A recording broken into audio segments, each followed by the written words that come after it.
The way of the cross is a way of life. On Good Friday 1990, the churches and people of Grantham were provided with an opportunity for everyone to experience one of the greatest events in history. For those who wished to absorb fully the atmosphere, there was an opportunity to join with the crowd, to dress in the style of the day, and to follow Jesus from his triumphal entry into Jerusalem to his death on the cross, and then to experience the joy of his resurrection. It was to be both a unique performance and a night to remember.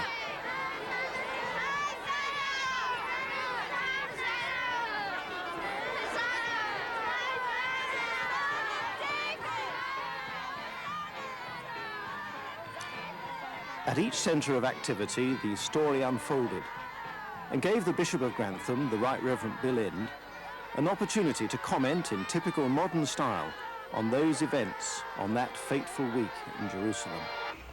There is here this evening a great sense of expectancy, excitement and fun. It's worth passing on two comments that were heard at the dress rehearsal. Some people going by said, "What's that?" And one person said it's a pantry dress competition. And another one said it's another of those poll tax protests.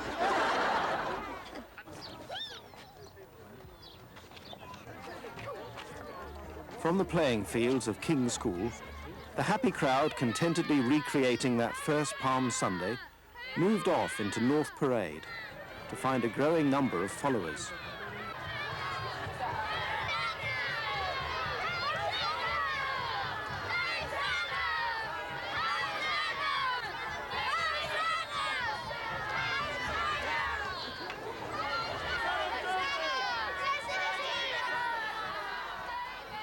Zacchaeus is the man the crowd loved to hate, a lonely, unhappy outcast who, having reached the top of his profession as a tax collector, found himself despised by all. But inwardly he yearns for the love of God and is determined to see Jesus. Ignoring the risk of public derision, he climbs a tree for a better view. In spite of what the crowd think, he's to find it worthwhile to find the courage to repent.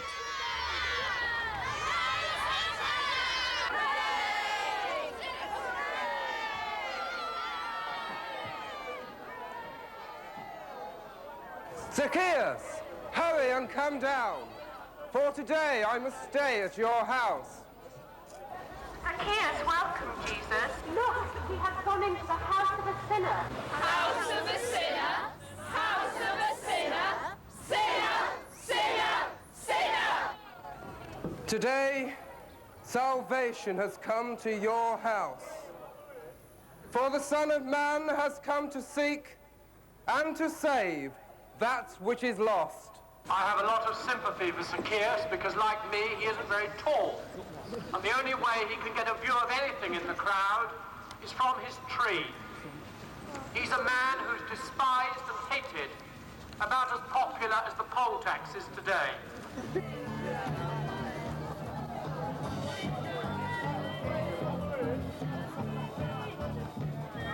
So far in his life, Jesus has been tolerated by the Jewish and Roman authorities. They keep an eye on his activities, unsure of his influence. Jesus knows it's a risk to challenge the monopoly of the temple as a commercial center. Nevertheless, he decides to go there, and he's appalled by what he sees.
After demonstrating his anger, Jesus preaches to the crowds, revealing his premonition.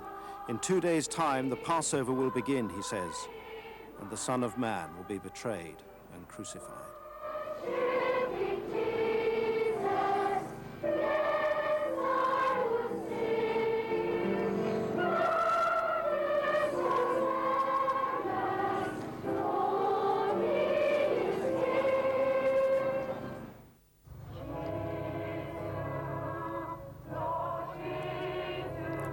In Gethsemane, his thoughts are for his disciples and his own uncertain future.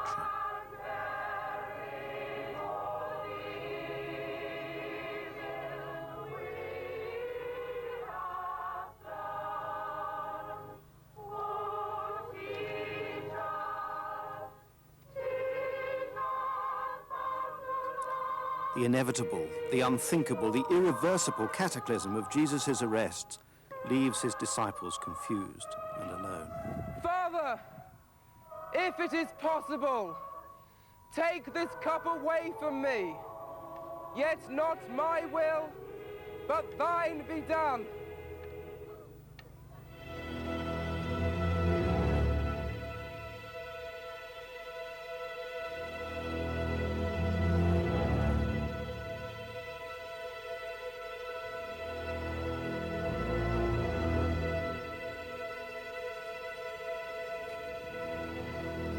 Judas, would you betray the Son of Man with a kiss?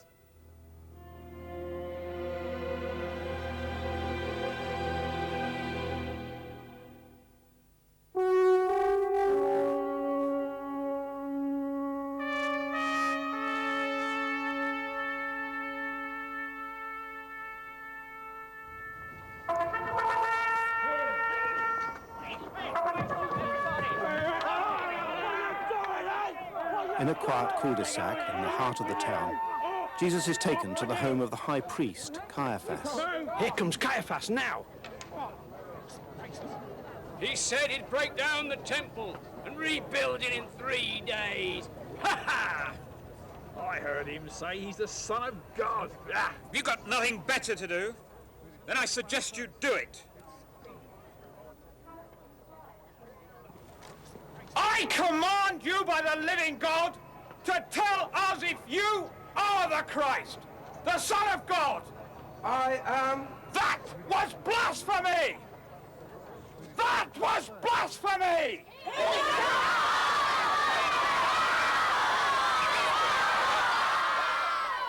He must die, say the people. But first, Jesus must meet the Roman governor, Pilate. There's little room for ceremony.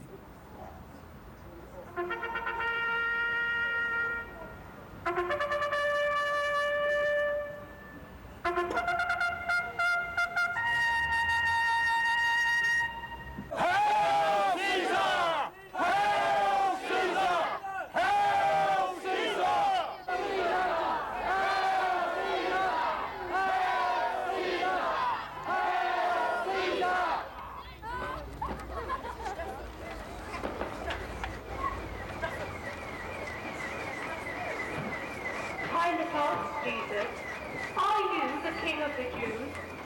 He replied, "The words are yours." Pilate then said to the chief priests and the crowd, I find no case for this man to answer. He is not worthy of death. I shall have him flogged and let him go.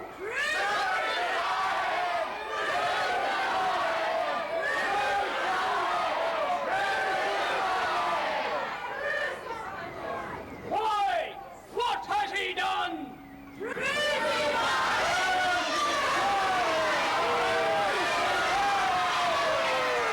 is a custom that I shall release the prisoner at this time. Shall I let him go?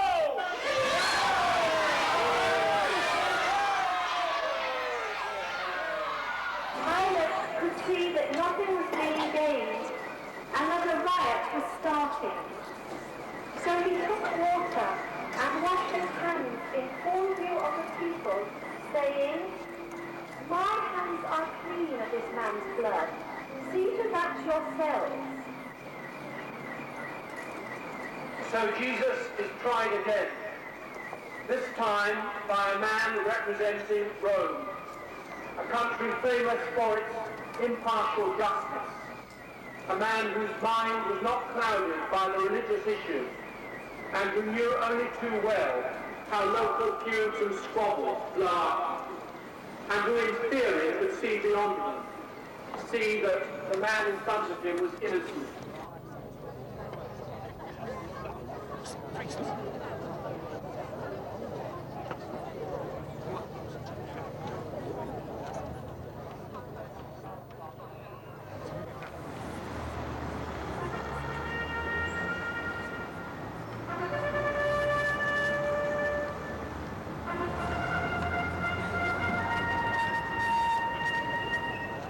Cynically, Pilate refers Jesus to Herod, who regards Jesus as a joke. With an outrageous sense of theatre, he tries to persuade the Galilean to perform a few miracles. So you are the one they call Jesus. I have heard much about you, Jesus. I have heard how you have performed many miracles. Well, perhaps actions speak louder than words. Bring me some bread and fishes. Here, Jesus. What about it, eh? Well, how about this pitcher of water, then? Shall we enjoy a glass of wine, perhaps? Why do you not speak, Jesus? Is it that you have used up your sorcery? Or is it that you deign not to talk to a king because you call yourself the King of the Jews? Is that it? Very well, then. Hail, King of the Jews! King of the Jews, indeed.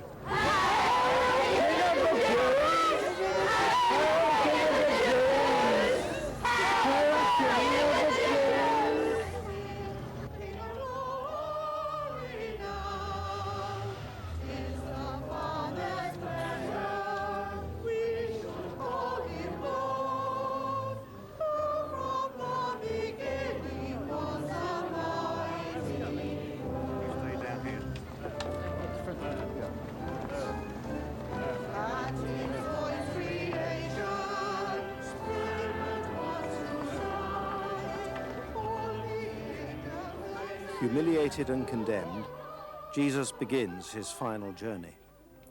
But first, the centurions must have their pound of flesh. Prisoner, what's your name? Your name? Come on! We need to know your name. Come on, tell it. Speak.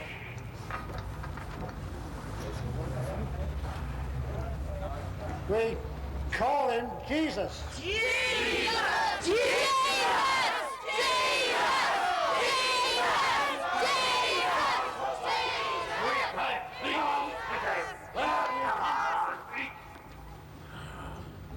He says he comes from Nazareth, or he has...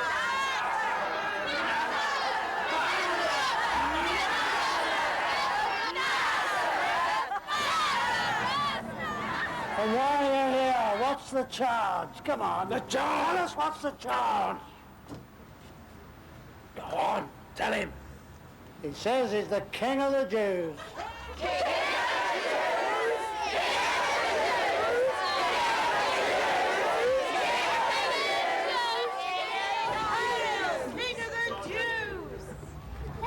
Soldiers planted a crown of thorns and placed it on Jesus' head, and they robed him in a purple cloak.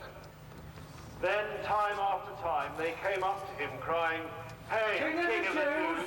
and struck him on the face.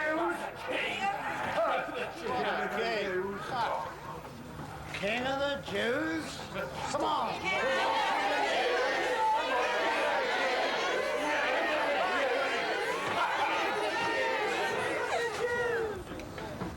Shall I whip him then?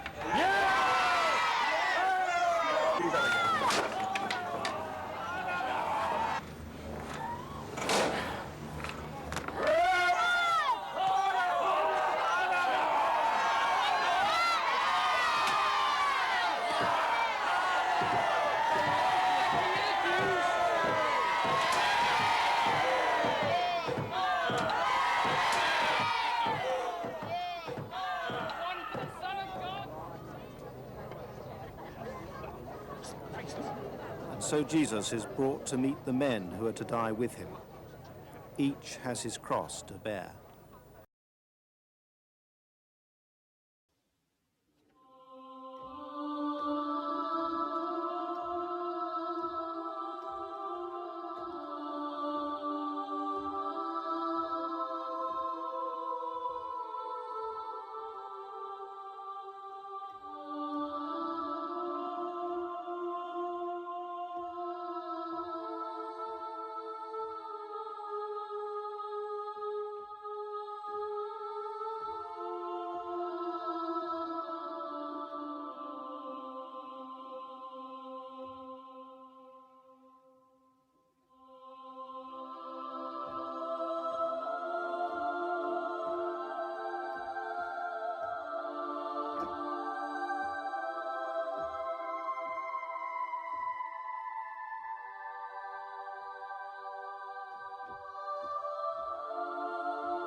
As Jesus nears his place of execution, he's met by a band of weeping women, and with them his mother. After Mary of Magdala tenderly cares for him, Jesus tells them not to weep for him, but for themselves.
Daughters of Jerusalem, do not weep for me.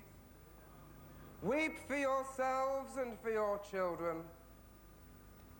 Believe me, the time is coming when they will say, "Blessed are the barren, and the wombs that never bore, and the breasts that never gave suck."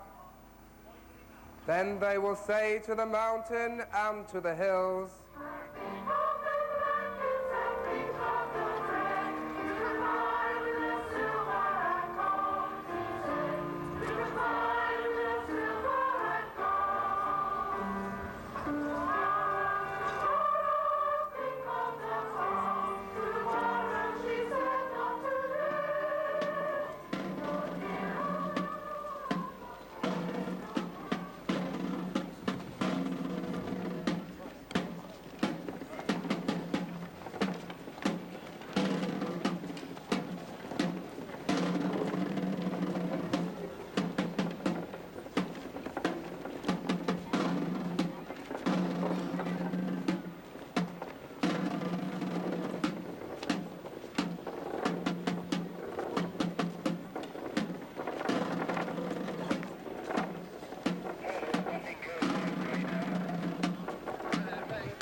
once again, it's a story very familiar to the 20th century, haunted as we are by the Holocaust and many other acts of terrible brutality that have been happening ever since.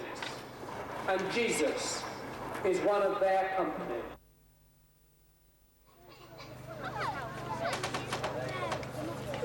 They went out of the city to the place of the skull, or as it was called in Hebrew, Golgotha, where they crucified him with two others, one on either side of him.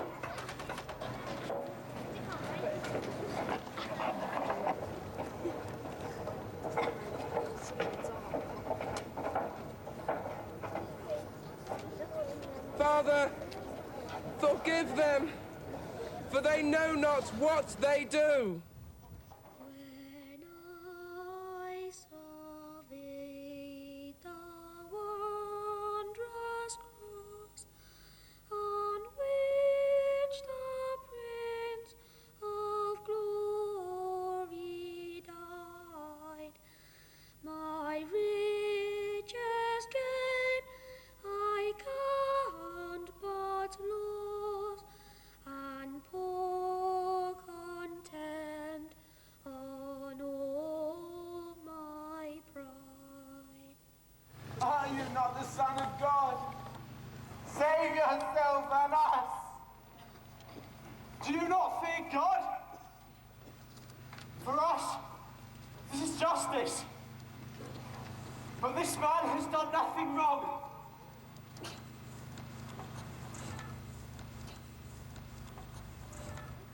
Remember me when you come into your kingdom. I tell you this, today you will be with me in paradise.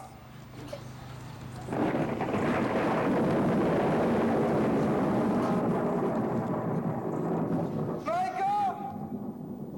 My God! Why hast thou forsaken me?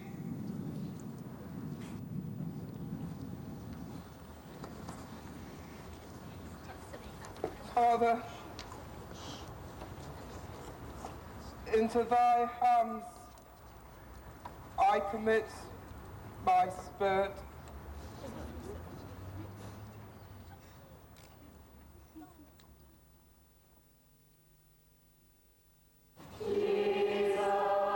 Jesus is taken down from the cross and laid in the tomb by Joseph of Arimathea.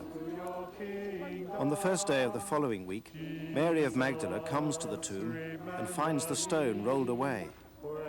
Jesus rises from the darkness and leads her and all of us out of the darkness of the tomb into light and out into the world of the risen Lord. For us, the ancient Compline prayer marks the end of this most moving and most tragic story. When you come into your kingdom, Jesus, remember me. O Lord Jesus Christ, Son of the living God, who at this evening hour didst rest in the sepulchre, and didst thereby sanctify the grave to be a bed of hope to thy people. Make us so to abound in sorrow for our sins, which were the cause of thy passion, that when our bodies lie in the dust, our souls may live with thee, who livest and reignest with the Father and the Holy Ghost, one God, world without end. Amen.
It's estimated that some 5,000 people took part in the Way of the Cross in Grantham.